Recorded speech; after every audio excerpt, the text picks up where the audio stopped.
Sa nagapanguna nga balita, supply sang kuryente sa Visayas grid naganipis na gid. Pagsaka sa presyo sang kuryente, posible mangin resulta sang manipis nga supply. Si Julius Bilacaol nakatuto. Alas 4 kahapon sa hapon, tubtob alas 10 ang gabi. Ginpaidalom sang NGCP sa yellow alert ang Visayas grid. Alas 3 subong hapon, tubtob alas 8 karon sa gabi. Iyara ini sa red alert. Kagbalik sa yellow alert, halin alas 8, tubtob alas 9 karon sa gabi. Sunod sa NGCP, manipis ang reserba sang kuryente. Ini ang tuga sang 12 ka mga planta nga naka-force outage o kung wala nag-operate. 15 naman ang yara sa derated o kung hindi full capacity nga operasyon. Anticipated naman nato na every May mataas gid ang demand. So medyo nagnipis ang ato na supply margin or ang aton nga reserve. Ginmando naman sa Department of Energy sa natungdan nga mga power generator ang madasig nga pagpanumbalik sang operasyon sa mga planta.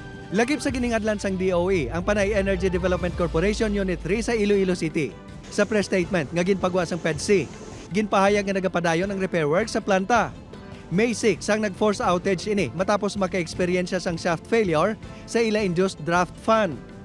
Nagapakigaangot na ang kumpanya sa nagaobra sing equipment para mapadasig ang restoration. Ang PEDC Unit 3 ang may kapasidad nga 150 megawatts. Sa sitwasyon sang grid, hindi lang ang estable nga supply ang isyu. Ini ang pwede man magtuga sang saka sa presyo. May possibility na magsaka. Siyempre, the law of supply and demand will apply. Sa Hunyo lauman kuno sa mga konsumidor sa more power ang pagsaka sang presyo bangod sa pagbawi na sang DOE sa modified administered pricing mechanism sang April 30. Kaangot sa epekto sang krisis sa Middle East kag sa yellow alerts. For the factor nga mataas ang demand because sang mainit nga panahon, oo. But this NGCP alert status, pagad nga yellow alert status, mas nagdugang pagid ang pag-contribute niya. Panugyan sang NGCP kag more power. Magbulig man ang mga konsumidor sa pagkinot sa kuryente. Ang tagiya sang karinderya nga si Manang Malin, aminado nga mabudlay magkinot subong nga tuman kainit sang tiyempo. Apang ginapasiguro sini nga naka-off ang tanan nila nga di kuryente nga kagamitan sa tion nga magwa ini kag ang iya kaupdanan sa ila balay. Isa lang ka electric pa nang ginagamit namon para tipid sa kuryente. Bali nga pasiga lang ako sang suga kung kagahon sa kusina hasta nga makatapos ako luto. Nakahanda naman ang Negros Power sa pagdumala sa tion nga maglala ang sitwasyon sang supply sang kuryente. Lakip sa mga ginalantaw nga tikang among pagpatigayon sang rotational brownout o kon manual load dropping para masalbar ang bilog nga grid.